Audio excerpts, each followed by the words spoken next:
and we have a totally different kind of question.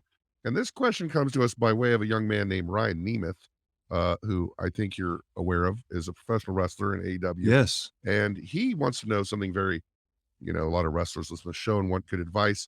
This is a question he has for you. Why wasn't Slade a bigger deal in the time? The band Slade. Why wasn't Slade a bigger deal? Why? Well, Slade were a huge deal. Slade is my favorite band of all I time. think he's First talking things I about can in remember America, perhaps, like they in did a America. crossover thing that a lot of other bands. Unfortunately, every time that they tried to do something bad happened, and it was just I'm not, you know, you, is it basically the luck of the draw? It's like why did Saxon not become the huge Saxon, thing? wow, okay. But Saxon were and still can tour Europe Sure. and do incredible. Motorhead the same.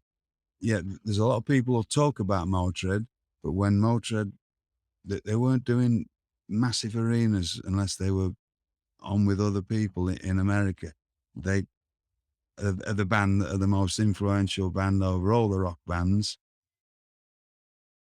Um, Diamond Head as well.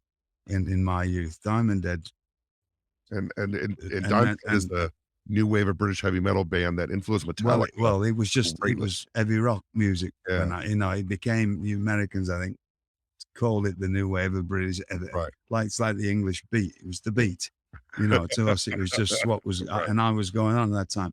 Slade were, uh, Slade had more number ones than the Beatles in Britain. Wow. The only person to rival them on number ones was ABBA. Um, Slade are my favorite band. Noddy Holder, Chris Jericho. Again, back to Chris Jericho. Me and Chris Jericho, Chris and Darren get on very well. I call Chris Jericho Noddy because when I first met him, he had big mutton chops and he looks like Noddy Holder, the singer of Quite Right. Why didn't they get?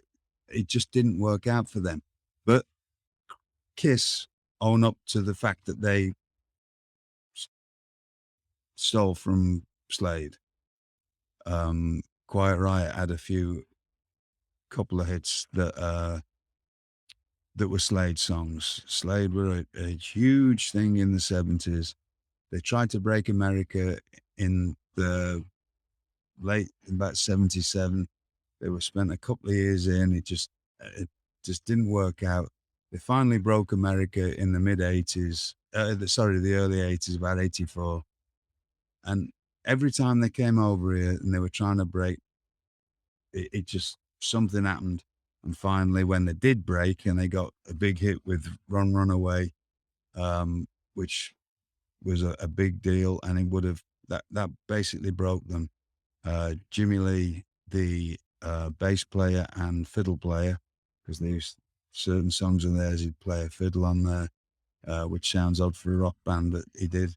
And he got hepatitis, and they all went back home, and they ended up going their separate ways after a 20-year incredible career. But they are if you haven't heard them, go and listen to download Slade's greatest hits, because there's some incredible music on there. There's my favorite song, which about sums up every performer's life, called Far, Far Away. There's some incredible rock songs. They were a part of the glam rock scene in England. And they were a huge influence on a lot of rock acts. So just unfortunate timing and different problems that happened when they were a huge thing all over the world. They had number ones in Australia. At one point in Australia, they had in the regular pop charts, they had number one, number two, and number three in one That's very week.